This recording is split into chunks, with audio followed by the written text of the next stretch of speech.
నమస్కారం.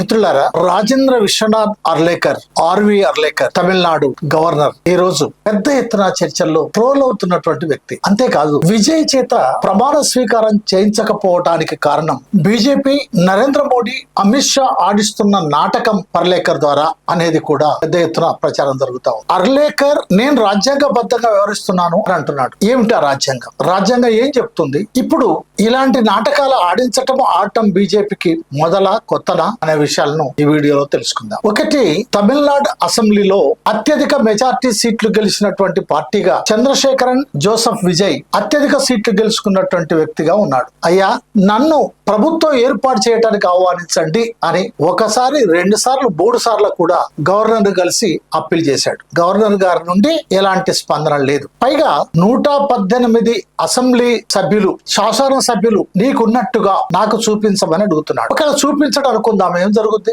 ఎవరు చూపించారబ్బా? కొద్దిసేపు విజయ్ అసలు అటువైపు పోడు. ఓ రోజు అయింది, 2 రోజులు అయింది, వారం రోజులు అయింది, 10 రోజులు అయింది. ఏం చేయాలి? ఎవరికి మెజార్టీ రాలే. డిఎంకేకి రాలేదు, ఏఐడిఎంకేకు రాలేదు. విజయ్ మెజార్టీకి దగ్గర కూడా వాళ్ళు లేరు, సగంలో ఉన్నారు. వాళ్ళు ఎలాగో రారు, విజయ్ రాడు. అప్పుడు రాజ్యాంగం ప్రకారం ఏం చేయాలి? ఆయన అర్లేకర్ గవర్నర్ ఏం చేయాలి అన్నప్పుడు, సాధారణంగా గవర్నర్లు ఏం చేస్తారు అని అంటే, మెజార్టీ శాసన స్థానాలను కైవసం చేసుకున్నటువంటి పార్టీని ప్రభుత్వాన్ని ఏర్పాటు చేయడానికి ఆహ్వానిస్తారు. తప్పదు. లేకపోతే ఏం చేస్తారు?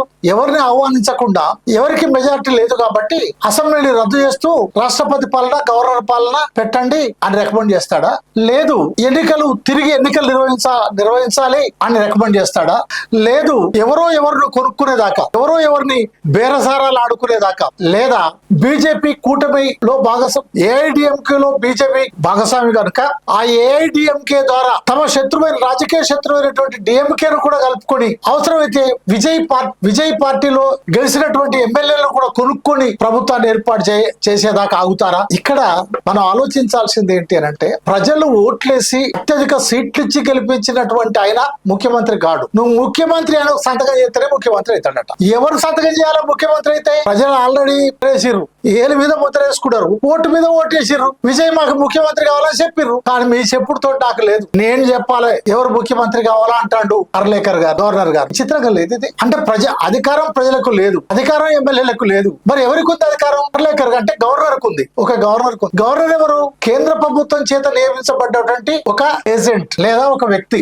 ఆయన రాజ్యాంగాన్ని కాపాడటం కోసం నియమించబడినటువంటి వ్యక్తి. మరి ఆ రాజ్యాంగాన్ని ఆయన కాపాడాలి కదా. కాపాడతారా? కాపాడరు. ఇలాంటి వ్యక్తులు గతంలో ఏం చేశారో ఒకసారి చూద్దాం. 2018లో కర్ణాటక రాష్ట్రంలో యడ్యూరప్ప అంటే బీజేపీ నాయకుడు, ఆయన 105 సీట్లు గెలుచుకున్నాడు. కానీ అది ప్రభుత్వాన్ని ఏర్పాటు చేయడానికి సరిపోదు. కాకపోతే మెజార్టీ సీట్లు గెలుచుకున్నటువంటి పార్టీగా బీజేపీ అక్కడ ఉంది. అప్పుడు ఈ తమిళనాడు గవర్నర్ చెప్పినట్టుగా, అప్పటి గవర్నర్, మీ బలాన్ని నిరూపించుకోండి, సగం లిస్టు తీసుకొచ్చి నాకు చూపించండి, ఆ పార్టీల యొక్క సంతకాలు చూపించండి, ఆ నాయకుల యొక్క సంతకాలు చూపించండి అని అడగకుండా మీరు ప్రభుత్వాన్ని ఏర్పాటు చేయండి అని ఇచ్చారు.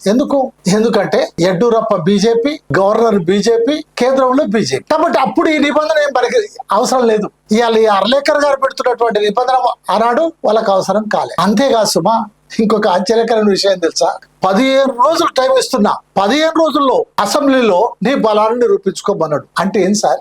అంటే ఈ 15 రోజుల్లో కొనండి, ఈ 15 రోజుల్లో పార్టీ ఫిరాయింపులు ప్రోత్సహించండి, ఈ 15 రోజుల్లో మీ కేంద్ర ప్రభుత్వాన్ని లేదా మన కేంద్ర ప్రభుత్వాన్ని అండ తీసుకుని ఏ విధంగా అంగీకరించే వాళ్ళని ఆ విధంగా అంగీకరింపజేసుకొని యడ్యూరప్ప నువ్వు ముఖ్యమంత్రిగా అని ఆ గవర్నర్ చెప్పకనే చెప్పినట్టు. అంటే ఆ చెప్పడంలోని అర్థం, 1, అవినీతిని ప్రోత్సహించడం, 2, పార్టీ ఫిరాయింపులను ప్రోత్సహించడం, 3, నయాన భయాన ఎమ్మెల్యేలను కొనేయటం, కేంద్ర ప్రభుత్వాన్ని దించటం. అంటే కేంద్రంలో బీజేపీ ఉండి, రాష్ట్రంలో బీజేపీ ఉండి, గవర్నర్ బీజేపీ ఉంటే ఇగో ఇట్లా ఉంటది అనమాట. వెంటనే ప్రతిపక్ష పార్టీలు సుప్రీంకోర్టుకు పోయినాయి. అప్పుడు సుప్రీంకోర్టు ఏం చెప్పిందంటే, ఇదేంటి అసలు 15 రోజుల టైం ఏంటి నాన్సెన్స్? 24 hours లో, 24 గంటల్లో నీ బలాన్ని నువ్వు నిరూపించుకోవాలి అసెంబ్లీలో అని చెప్పింది. యడ్యూరప్ప బలాన్ని నిరూపించుకోలేకపోయాడు, ప్రభుత్వం కూలిపోయింది. ఇది ఒక నిదర్శనం. అంటే ఇక్కడ బలాన్ని నిరూపించేది 15 రోజుల తర్వాత కాదు, 15 రోజులు బలాన్ని నిరూపించుకోమంటే అర్థం పార్టీలు ఫిరాయింపులను ప్రోత్సహించడమే, అది గవర్నర్ ప్రోత్సహించడమే, అంటే రాజ్యాంగ వ్యవస్థనే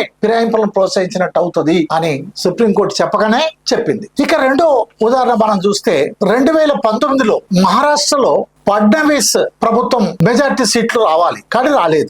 రాకపోవటం వల్ల ఏమైంది, వీళ్ళను సంతకాలన్నీ అవి సంతకాలన్నీ చేసుకొని అవి పోర్జరీ సంతకాలని అంటున్నారు, లేదు బలవంతంగా పెట్టించారని అంటున్నారు. ఏదైనా కానీ ఫడ్నవీస్ ఏం చేశాడు, ఆయన గవర్నర్ గారికి అందజేశాడు. ఆ గవర్నర్ గారు ఏం చేశారు, తెల్లవారి 4:30 గంటలకు, ఇప్పుడు అంటే చీకట్ల, తెల్లారి 4:30 గంటలు అంటే చీకట్ల కదా, అంటే ఆ రాత్రంతా వాళ్ళు మేల్కతో ఉన్నారన్నమాట. తెల్లారి 4 గంటలకు పోయి తలుపు కొట్టి అయ్యా ఇది మా లిస్టు అంటే, ఆ లిస్టు బాగానే ఉంది, లిస్టు పేర్లు సరిగానే ఉన్నాయి కదా, మంది సంఖ్యాబలం వచ్చింది కదా, చలో నువ్వు ముఖ్యమంత్రిగా అని చెప్పిండు. ఎందుకు, అక్కడ ఫడ్నవీస్ బీజేపీ, అక్కడ గవర్నర్ బీజేపీ, కేంద్రంలో బీజేపీ 2019లో. ఇక్కడ సుప్రీంకోర్టు పోయింది మళ్ళీ ప్రతిపక్షాలు. అప్పుడు సుప్రీంకోర్టు ఏం చేసింది, అర్ధరాత్రి గవర్నర్ ఇంట్లో కాదు బలాన్ని నిరూపించుకునేది, కాబట్టి శాసనసభలో 24 గంటల్లో శాసనసభ ఏర్పాటు చేసి శాసనసభలో నీ బలాన్ని నిరూపించుకోమని చెప్పింది సుప్రీంకోర్టు. అంటే ఇక్కడ ఏం చెప్తుంది, గవర్నర్ సంతృప్తి పొందటం కాదు కావాల్సింది. ఏం చెప్పింది, సంఖ్యాబలం ఉందని గవర్నర్ తనకు తాను అనుకోవటం కాదు, సంఖ్యాబలం ఉందని గవర్నర్ లిస్టు చూసి చెప్పటం కాదు, సంఖ్యాబలం ఉందో లేదో తేల్చాల్సింది గవర్నర్ భవనం కాదు, రాజ్భవన్ కాదు, అసెంబ్లీ సాక్షిలో తెలుసుకోవాలి, అసెంబ్లీ సాక్షిగా తెలుసుకోవాలి బలం ఉందా లేదా అని. గవర్నర్ ఇంట్లోనో అర్ధరాత్రిలో చీకట్లనో కాదు అని చెప్పింది సుప్రీంకోర్టు. మరి ఈ విషయాలన్నీ అర్లేకర్ గారికి తెలియనుకోవాలన్నా తెలుసు. అంతేకాదు ఇంకో ఉదాహరణ కూడా మీరు చూడండి, గోవాలో గాని మణిపూర్ లో గాని కాంగ్రెస్ మెజార్టీ సీట్లు గెలుచుకున్నది, కానీ బీజేపీ కూటమిలోని ఆ అలయన్స్ కు మెజార్టీ ఉన్నటువంటి కాంగ్రెస్ పార్టీని కాకుండా ఆ కూటమిలో ఉన్నటువంటి అలయన్స్ కు ప్రభుత్వాన్ని ఏర్పాటు చేసేటువంటి అవకాశాన్ని కల్పించారు అక్కడ ఉన్నటువంటి గోవా మణిపూర్ గవర్నర్లు. ఇక్కడ ఏం చెప్పింది సుప్రీంకోర్టు, ఈ విషయంలో మెజార్టీ సీట్లు గెలుచుకున్నటువంటి ప్రభుత్వానికి అవకాశం ఇవ్వండి. వారు రాజ్యాంగం ప్రకారం 51% 51% సభ్యులను గనక అసెంబ్లీలో చూపించుకోలేకపోతే ఆ ప్రభుత్వం కూలిపోతుంది, అప్పుడు ఇంకోలకు అవకాశం ఇవ్వండి. అంతేగాని మెజార్టీ సీట్లు గెలుచుకున్నటువంటి ఒక పార్టీ ఉండగా మేము ప్రభుత్వాన్ని ఏర్పాటు చేస్తాము మాకు అవకాశం ఇవ్వని వారు కోరుతున్నప్పటికీ వారికి అవకాశం ఇవ్వకుండా వేరే వాళ్ళకి అవకాశం ఇవ్వటం అనేది కుదరదు, అది సరికాదు అని చెప్పింది. ఈ ఉదంతాలు మనం చూసినప్పుడు బీజేపీ గవర్నర్ల చేత ఆ ప్రజాస్వామ్యాన్ని ఏ విధంగా అప్రతిష్ట పాలు చేస్తుందో, ప్రజాస్వామ్యాన్ని ఏ విధంగా కూని చేస్తుందో మనకు అర్థమవుతుంది. పార్టీలను ఎలా ఫిరాయింపులకు అవినీతికి పురికొల్పుతుందో మనకు అర్థమవుతుంది. ఈ రోజు తమిళనాడు కూడా అదే జరగబోతుంది. ఏం జరగబోతుంది తమిళనాడులో, ఎందుకు విజయానికి అవకాశం ఇవ్వరు, వాళ్ళకు 107 సీట్లే వచ్చినాయి అనుకుందాం, 118 సీట్లకు 107 సీట్లే వచ్చినాయి, మిగతా ఇద్దరికి 50-60 సీట్లు మాత్రమే వచ్చాయి. కాంగ్రెస్ కు ఒక 5, సిపిఐకి 2, సిపిఎం కు 3, 2 వీసీకే పార్టీకి, అట్లానే ఐయుఎంఎల్ పార్టీకి మరో 2 సీట్లు అట్లా వచ్చి ఉన్నాయి. మరి ఆ మెజార్టీ సీట్లు వచ్చినటువంటి 107 సీట్లు వచ్చినటువంటి విజయన్ పార్టీని, ఆ 107 సీట్లు వచ్చినటువంటి విజయన్ టీవీకే పార్టీని నేను ఏర్పాటు చేస్తా ప్రభుత్వం అంటే ఎందుకు అవకాశం ఇవ్వండి, అసెంబ్లీలో తెలుసుకోమని చెప్పండి, 24 గంటల సమయం ఇవ్వండి అంటే ఒక వాదన వస్తుంది. ఏంటిది, ఈ ప్రభుత్వం కూలిపోద్ది, నిలబడదు, దీనికి మెజార్టీ లేదు, 118 దగ్గర 107 సీట్లు వీళ్ళకు ఉన్నాయి, ఆ 7 సీట్లకు కాంగ్రెస్ ఒక 5 సీట్లు కలిపింది అంటే 12 సీట్లు అయినాయి. దానికి ఇప్పుడు సిపిఐ 2 సీట్లు, సిపిఎం 2 సీట్లు కలిపింది అంటే 12 నుండి 4 16 సీట్లు అయినాయి, ఇంకా 2 తక్కువ ఉన్నాయి కాబట్టి నేను ఇవ్వను అని. వీసీకే వాళ్ళు ఇలా సాయంత్రం ఏదో ఇస్తామని చెప్పారు.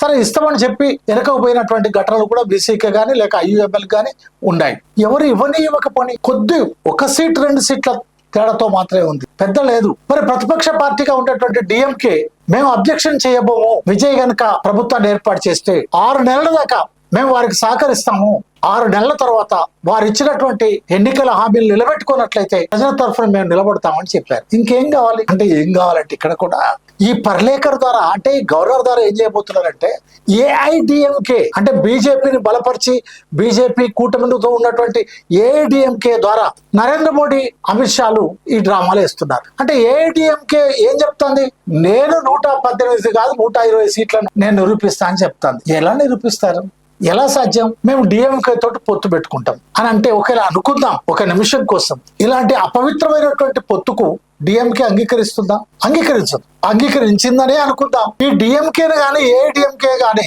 తమిళ ప్రజలు క్షమిస్తారా? ఎందుకంటే వాళ్ళ ఆకాంక్షలు వేరు, వాళ్ళ ఆశలు వేరు. వాళ్ళు ఎవరికి ఓట్లేశారు? విజయ్ను ముఖ్యమంత్రి కావాలని ఓట్లేశారు, విజయ్ ముఖ్యమంత్రి కావాలని ఓట్లేశారు. కానీ వీళ్ళు ఏం చేయబోతున్నారు అని అంటే డిఎంకే ఏడీఎంకే కలిసి చేయడానికి అవకాశం ఉందని ఏఐడిఎంకే పళనిస్వామి ప్రకటన చేస్తున్నాడు, లేదా పళనిస్వామి తరఫున ప్రకటనలు వస్తున్నాయి. అంటే అపవిత్రమైన పొత్తులకు తెరలేపటానికి గవర్నర్ కారణమవుతున్నాడా కాదా, బీజేపీ కారణమవుతుందా కాదా ఆలోచించమని మేము కోరుతున్నాం. అందుకే మిత్రులారా, రాష్ట్రాల్లో ఎన్నికైనటువంటి ప్రభుత్వాలను పడగొట్టడం గాని, లేక తాము వ్యతిరేకించేటువంటి ప్రభుత్వాలు మెజార్టీతో గెలిచినప్పటికి గాని ప్రభుత్వాలు ఏర్పాటు చేయకుండా అస్థిరపరచడం గాని బీజేపీ యొక్క రాజకీయ విధానంగా ఉంది. అందుకని ఇక్కడ ఇంత మద్దతు ఇచ్చిన తర్వాత కూడా విజయ్ని ముఖ్యమంత్రి కానివ్వకుండా చేయడం కోసేటువంటి కుట్రలు అయితే ఉన్నాయో అవన్నిటిని, ఎన్ని కుట్రలైనా సరే వాటన్నిటిని తమిళ ప్రజలు ఎదుర్కొంటారు, ఎదిరిస్తారు, ధిక్కరిస్తారు. ఖచ్చితంగా తమ ప్రియతమ నాయకుడైనటువంటి అధినాయకుడైనటువంటి విజయ్ని ముఖ్యమంత్రిగా చూస్తారు. విజయ్ ముఖ్యమంత్రికి అన్ని రకాల అర్హుడు. విజయ్ని ముఖ్యమంత్రి కావడానికి అడ్డంకులన్నింటినీ కూడా ఆ ప్రజలు తొలగించుకుంటారు. మిగతా పార్టీలు కూడా ఆలోచించాల్సినటువంటి అవసరం ఉంది. ప్రజల్లో అప్రతిష్ట పాలై మరింత పలసబడి మీ పార్టీలను లేకుండా చేసుకున్నటువంటి పరిస్థితి తెచ్చుకోకండి. అపవిత్ర పొత్తులకు పోకండి, విధానాలపై ఉండండి. మెజార్టీ సాధించినటువంటి టీవీకే పార్టీకి ప్రభుత్వాన్ని ఏర్పాటు చేయడానికి అవకాశం ఇవ్వండి అని తెలియజేస్తూ చూస్తూనే ఉండండి బొజ్జ భిక్షమయ్య యూట్యూబ్ ఛానల్. షేర్ చేయండి, సబ్స్క్రైబ్ చేయండి, లైక్ చేయండి. Thank you very much.